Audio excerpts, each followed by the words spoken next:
Ipo. Ukutamshukuru Mungu, mvua kidogo, jua kidogo, lakini siku ni njema, ni siku nzuri pia. Hongera bwana. Jana tulikuwa tuna discuss mawili mitatu ya mtandaoni huko, si mchezo. Tuliongea kidogo kwanza kuona huko wadau wanasemaje. Mwitikio. Tunashukuru. Sasa bwana, tumekutafuta maoni yako hapa. Kufungiwa kwa Mudathir Yahya Abbas, unafikiri Yanga itaweza kupata hasara kwa kiasi gani, ama hakuna changamoto yoyote kwa wachezaji waliopo wakati Mudathir Yahya Abbas akipata changamoto hiyo ya kufungiwa? Kwa maana ya Yanga kupata changamoto, ipo watapata changamoto. Kuna gap kubwa, kwa sababu ukiangalia miongoni mwa wachezaji ambao wamekuwa wana DNA ya Yanga kwa kipindi cha karibuni, ambao wanajua rhythm ya Yanga inavyocheza, lakini pia wenye uwezo wa kutengeneza balance kwenye timu, kwa maana kwenye kushambulia na kwenye kulinda, ni Mudathir Yahya. Amekuwa yuko bora hata katika siku ambazo haipo katika ubora wake, unamuona akifanya kitu kwenye timu. Ni timu ambayo sasa hivi inategemea zaidi ubora wa Mudathir Yahya. Ukiangalia ubora wa Max Zengeli na Duke Abuya, ukija kumtoa pengine na Diarra golini, hawa ni watu ambao kama wanakuwa katika ubora wa hali ya juu, wanaweza kufanya timu ikawa ina balance nzuri na kuweza kutengeneza uwiano, lakini pia uwezo mkubwa kupata matokeo. Ndio maana leo uwezo kushangaa anaingia kwenye kundi la kwa watu ambao wana magoli mengi kwenye timu ya Yanga, huku akiwa anacheza katika maeneo tofauti tofauti. Kwa hiyo kupatikana kwake ni changamoto kubwa kwa upande wa Yanga, itakwenda kuathiri, ukizingatia kwamba ni miongoni mwa watu ambao wana experience na mechi hizi za Simba na Yanga, kwa sababu amezicheza kwa muda mrefu, lakini pia tokea yuko Azam anacheza na Simba, anacheza na Yanga. Kwa hiyo hili joto la Simba na Yanga ni kitu ambacho amekizoea na anapenda ushindani. Kwa hiyo binafsi naamini kwamba kupatikana kwake ni pengo kubwa kwa Yanga, lakini ndio ameshatoka, lazima waangalie namna nyingine ya kuweza kuongeza pengo lake. Hivi Mudathir Yahya basi kwa sasa pia, kwa hiyo bado ni mchezaji muhimu sana pale Jangwani? Ni muhimu sana bado, yani kila ambavyo pengine anajaribu kutafutiwa mtu, ndio bado anaonekana yeye amekuwa yani yashikiki. Ni kama ambavyo unakumbuka kipindi ambacho Mohamed Hussein yuko Simba, alikuwa analetewa watu mbalimbali kwenye nafasi yake ya namba 3, lakini kila ambaye alikuwa anakuja alikuwa anaishia kukaa bench na kuweza kuanza. Ndio mambo Mudathir Yahya amekuwa akijipambanua. Wamekuja wachezaji wengi sana, lakini lakini kwa sasa Salamba si wapo pale, kina Duke Abuya, kina Max au walikuwepo na wapo, walikuwa kina Ziziki, lakini bado aliendelea kucheza. Kwa ukiona mwalimu anamtafutia mchezaji nafasi ya kucheza, maana yake ana kitu tofauti, lakini pia aina ya uchezaji wake ni tofauti. Uwezi ukamlinganisha na mchezaji yote wa pale Yanga kutokana na yale ambayo amekuwa akicheza. Kuna wakati tunamwona ni kama ni kiungo ambaye anakuja kusaidia kwenye kulinda, kuna wakati anapush mashambulizi, kuna wakati ana uwezo wa kufunga kwa kama namba 10. Kwa hiyo anaweza kucheza katika maeneo mengi ya kiwanja, ndio inapelekea walimu wengi wanaokuja waendelee kumtumia, na amekuwa anapenda kwenye timu. That's why akiwa katika ubora unaweza kuona yale ambayo amekuwa akiyafanya. Kwa hiyo ni mtu ambaye nafasi yake bado ni muhimu, hawajaweza kumuondoa kwa nafasi, pamoja na ujio wa wageni wengi ambao umeweza kuona. Hivi kwenye ile dabi ya Kariakoo Mudathir alianza ama Damaro, kama tunakumbuka vizuri? Ile alianza Damaro. Kwa hiyo kama ni hivyo sasa, hata katika mchezo huu huenda pia kusiwe na mapungufu yoyote. Lakini si unakumbuka ambacho kilitokea kwenye ile mechi baada ya kuwa ameanza Damaro? Ilikuwaje? Labda tukumbushe. Nafikiri ni katika mechi ambazo Yanga walikuwa na wakati mgumu, ni ile mechi, utakuwa shahidi. Ni mechi ambayo inakwisha mashabiki Yanga wanamshukuru Mungu, kwa sababu ilikuwa wameelemewa kwa sehemu kubwa sana. Hawakuwa na ubora, walishindwa kuhimili ubora wa Simba, walishindwa kudhibiti Simba katikati, na waliruhusu kushambuliwa dakika ya kwanza mpaka dakika ya mwisho. Kwa hiyo timu ambayo ilikuwa iko much more vulnerable na kuweza kuadhibiwa wakati wowote, ilikosa balance kabisa baina ya kushambulia na kushambuliwa. Okay. So, tukiwa tunaelekea tamati katika kile ambacho tunakizungumza, mbali na Mudathir Yahya basi ili tuagane na wewe. Simba imeshuka kiviwango barani Afrika. Pengine katika takwimu hizi labda wewe unalipi la kuzungumza? Alafu Young Africans hivi ipo ya ngapi? Kwa sababu Simba ya 10 pale. 12. Wapo nafasi ya 12. Ndio. Yanga hapo nafasi ya 12 na Simba ameshuka. Kwa hiyo ukiangalia utagundua kwamba ni kama kuna anguko limetokea, kwa sababu kutoka nafasi ya 5 mpaka nafasi ya 12 na nafasi ya 10 ndani ya muda mfupi sio mwenendo mzuri.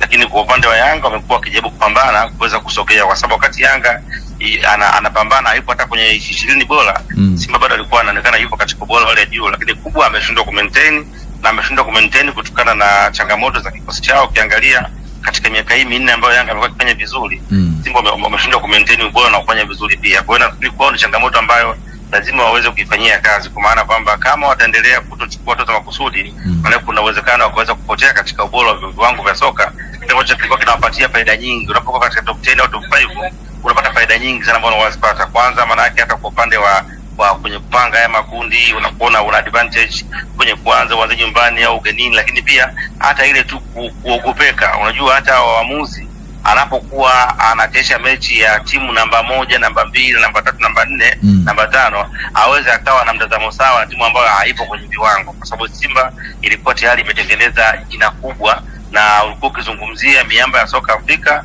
uweza unataka utaki, ulikuwa lazima uweze kuhitaji kutokana na mafanikio ambayo unaweza kuyapata, lakini pia kuwa katika zile ranki namba 3, 4, 5 pale, namba 4, 5 na mpaka namba 6 kuliweza kumsaidia. Kwa hiyo tuseme tu kwa ujumla Simba hii ni ya kawaida mara hii na ndio maana imedrop.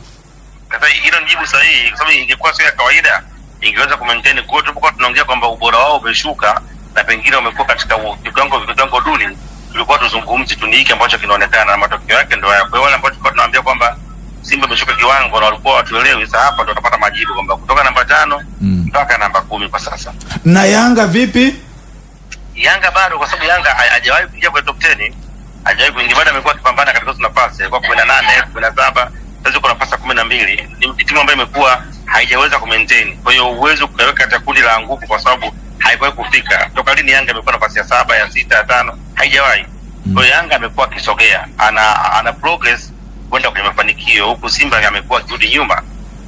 Sasa katika siku za hivi karibuni tukitazama Young Africans, soka la hapa nyumbani inatakata kweli kweli, lakini vipi kimataifa? Kwa sababu Simba ambayo umesema pengine kikosi ni cha kawaida labda, ukitazama kimataifa bado wanaonekana kidogo wanafanya vizuri kuliko Yanga. Yanga miaka 4 hii robo finali ni chache kweli tofauti na Simba. Nini shida Jangwani? Ukisema Simba wanafanya vizuri kimataifa, takwimu zinakataa.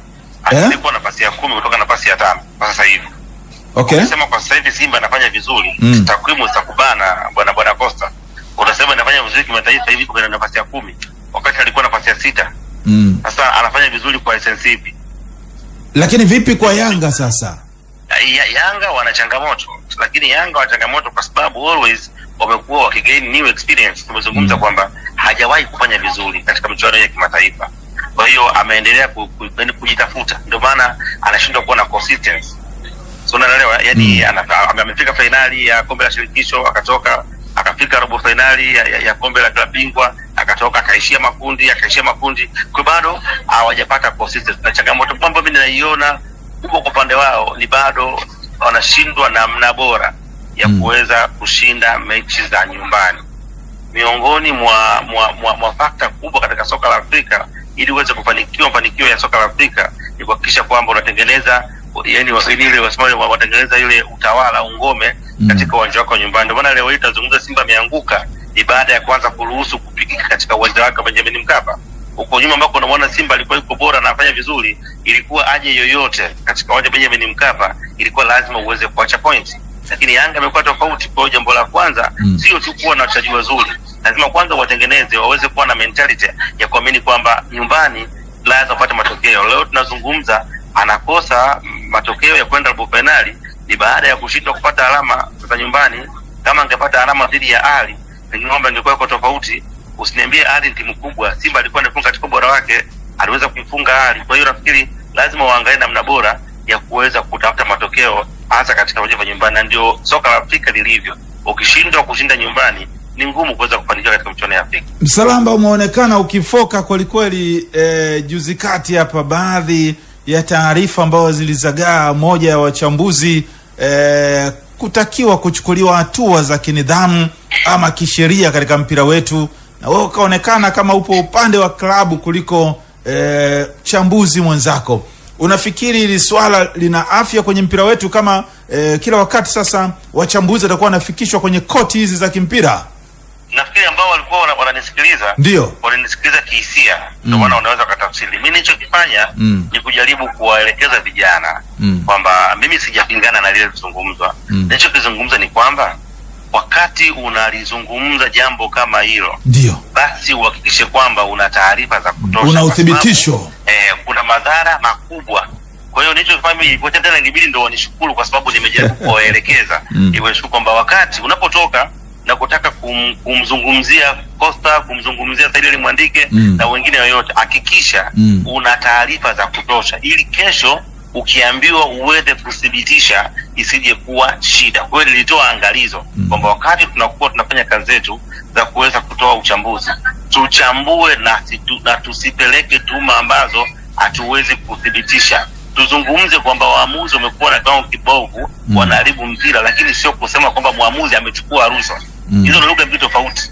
Nikisema muamuzi amehujumu au amefanya Yanga au Simba iweze kufungwa, ameweza kuwafanyia kitu kibaya, tofauti na kusema muamuzi amechukua rushwa au amepewa pesa na Simba na Yanga. Hivyo ni vitu viwili tofauti. Lazima tuweze kutofautisha matamshi tunayozungumza, kwa sababu unachokizungumza kinaweza kwenda kuharibu reputation ya club. Mfano, leo hii Yanga ana wadhamini, tunafahamu miongoni mwa wadhamini ambao wanao ni SportPesa, ana wadhamini, ana Azam ambao anapochukua ubingwa anapata bonus kutokana na kuchukua ubingwa, whether ni wa ligi au kitu gani. Ile bonus ni pesa ambayo kampuni zinatoa.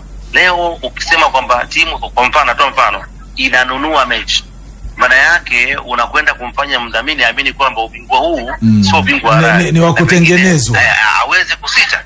Kwa hiyo impact ni kubwa kwenye hivi vitu. Kwa hiyo sio kila neno unaweza ukalizungumza.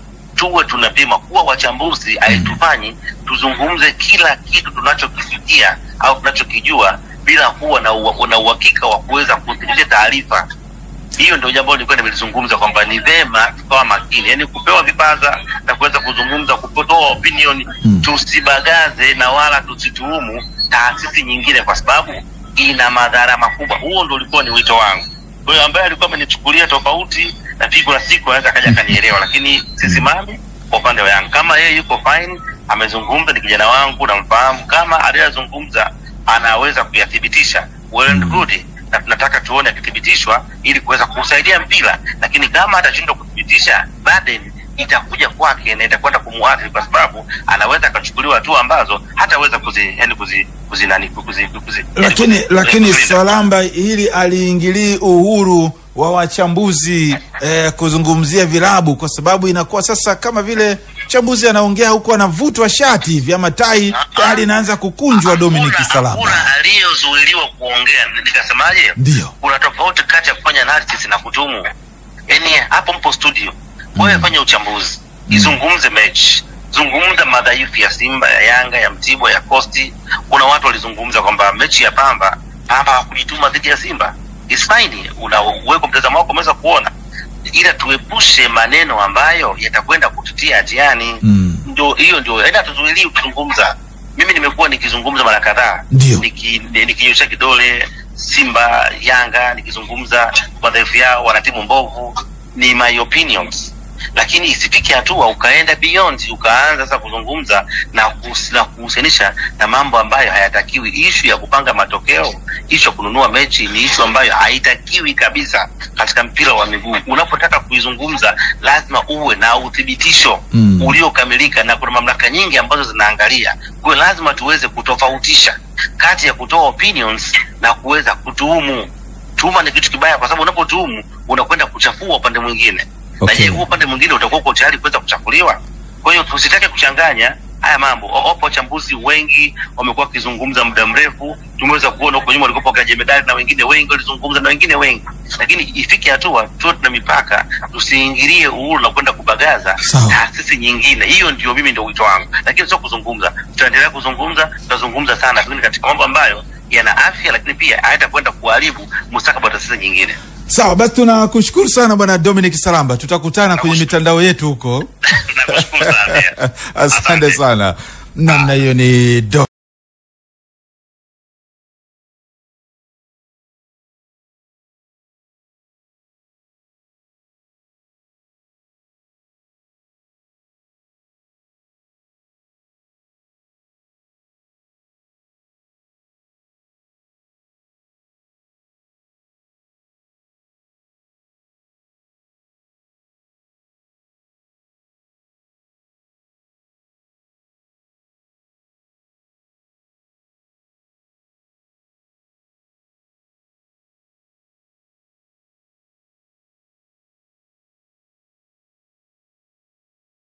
na Kitulo, maji mazuri kabisa ambayo yako mtaani kwako.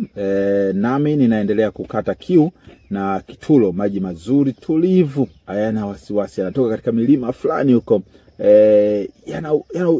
Yana utamu fulani, yana ladha fulani hivi.